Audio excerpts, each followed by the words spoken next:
estar afectando su salud. Visite a su odontólogo. Es un consejo de la Sociedad de Prótesis y Rehabilitación Oral y GlaxoSmithKline. Bueno, el correo que llegó a todos que hay un paro de la Petrobras, de la Copec. Anda a saber si es cierto, pero quedarse sin benzina. ¿Cuánto rato lleva esperando? Como media hora. En WhatsApp. ¿No? ¿Cuál fue el mensaje que le llegó? Que va a haber un paro de los transportistas de la benzina.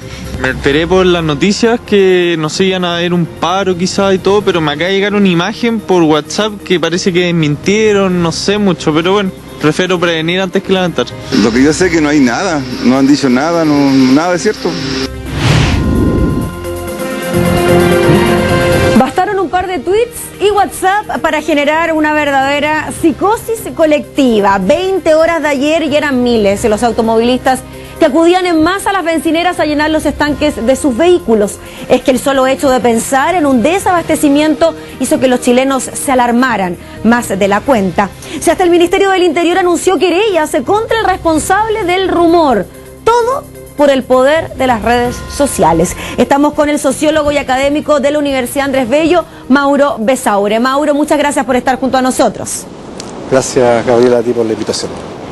¿Podemos entregarle tanta responsabilidad a las redes sociales, Mauro, de lo que ocurrió, por ejemplo, en el día de ayer, cuando mediante Twitter o WhatsApp se corrió la voz de que prácticamente el país estaba desabastecido de combustible? Sí, no. Sí, porque sin las redes sociales un fenómeno como este no hubiese sido posible, te lo aclaro más tarde, y no porque tenían otros factores tenían que también concurrir a esta situación para que se diera. La importancia del combustible en nuestra vida cotidiana, ¿sí? El hecho, y esta cuestión me parece clave porque nos lleva a otro tema muy distinto, el hecho de que fueran camiones, que fuera una especie de movilización de los camioneros, de paro de los camioneros. ¿Sí? Recordemos que esto ocurrió más agudamente en el sector oriente, es decir, se activó una especie de memoria histórica del desabastecimiento, las colas de la Unidad Popular, como algunos por ahí dijeron.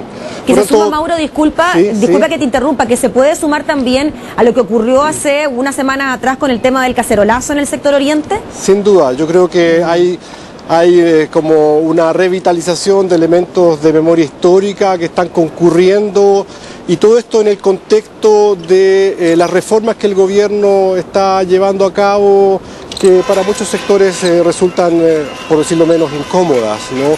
Hay algo así como una especie de animosidad colectiva que en sociología es muy difícil de conceptualizar. En general es un fenómeno tan poco objetivo, pero que sin duda existe y que tiene una relevancia en este minuto. De manera que sí, no. Por otro lado, como te decía, las redes sociales son un factor clave. Hoy día estos fenómenos son solo posibles por la existencia de las redes sociales. Sí, mientras conversamos, Mauro, estábamos viendo imágenes del cacerolazo y también de lo que ocurrió ayer por la noche en estas bombas de benzina totalmente colapsadas en el lapso de aproximadamente una hora. Estamos hablando entonces, Mauro, de la combinación de dos factores, de lo que ocurre, ¿no?, con esta especie de disconformidad en un sector particular de la población, asociado quizás a un sector más acomodado, y lo que ocurre también con el poder de las redes sociales y este poder de convocatoria que también se les ha atribuido en el último tiempo. Yo le agregaría también la relevancia de los combustibles. O sea, si hubiera pasado lo mismo con la harina, digamos, seguramente hubiera pasado algo similar por la cuestión del pan, pero si pasa con otro elemento no es lo mismo, ¿no? O sea, los combustibles también juegan un rol clave, porque también veíamos no solamente gente del sector oriente, digamos, una furia de abastecimiento, incluso yo diría de acaparación en algunos casos, gente que iba con bidones, qué sé yo, que quería claramente llevárselo todo, que no hubiera ocurrido lo mismo si hubiese sido otro bien. ¿Sí? Así que yo le agregaría este tercer factor como en este cóctel explosivo que ocurrió ayer, que es un fenómeno increíble, fantástico para mí como sociólogo, sin duda un ejemplo para mis clases de sociología.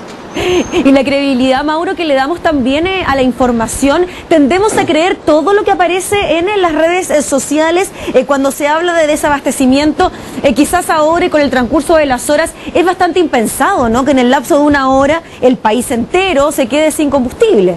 Sí, de hecho, a mí lo que más me llamó la atención de todo esto es efectivamente la rapidez, y por eso decía que no es pensable de otro modo sino con las redes sociales.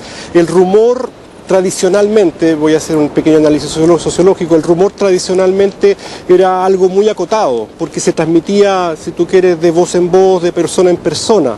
Cuando el mismo rumor ahora se puede transmitir en segundos a través de las redes y viralizar rápidamente, adquiere el carácter de una realidad oficiosa, ya no oficial, de manera que las instancias oficiales que normalmente tenían la obligación y la tarea de definir qué es lo que es la realidad, ahora tienen problemas. Ayer tuvieron muchos problemas las instancias oficiales para decir no, eso no es verdad, porque estaba corriendo rápidamente esta otra realidad oficiosa que tiene casi el mismo poder de expansión, ¿sí? que el que tenían las instancias oficiosas mediante otros mecanismos también oficiales de expandir su verdad, digamos.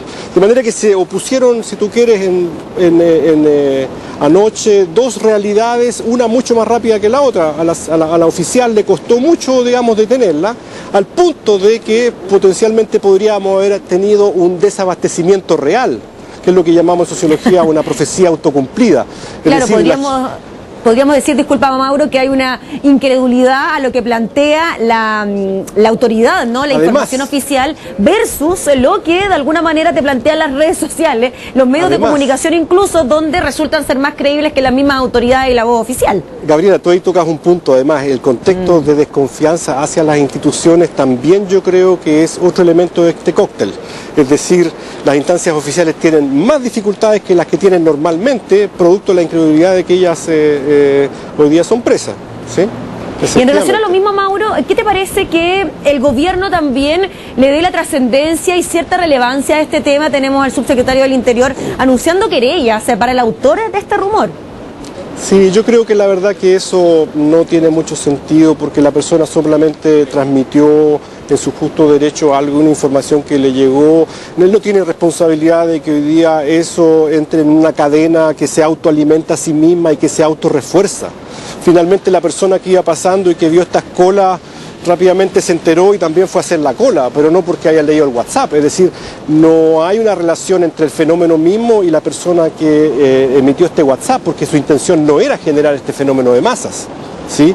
Que podía haber sido efectivamente caótico, podía efectivamente haber generado una escasez de combustible, no porque lo había en un principio, producto de una movilización de los camioneros, sino producto del fenómeno mismo, lo que llamamos profecía autocumplida. Mauro, te queremos agradecer por estar junto a nosotros para tratar de entender un poco más el fenómeno que se ha registrado en los últimos días en nuestro país, atribuibles en parte a las redes sociales. Que estén muy bien, buenas noches. Igualmente, chao Gabriela. Gracias. Pausa comercial, comparta sus impresiones junto a nosotros, hashtag Esto es Noticia, volvemos enseguida con más que ese.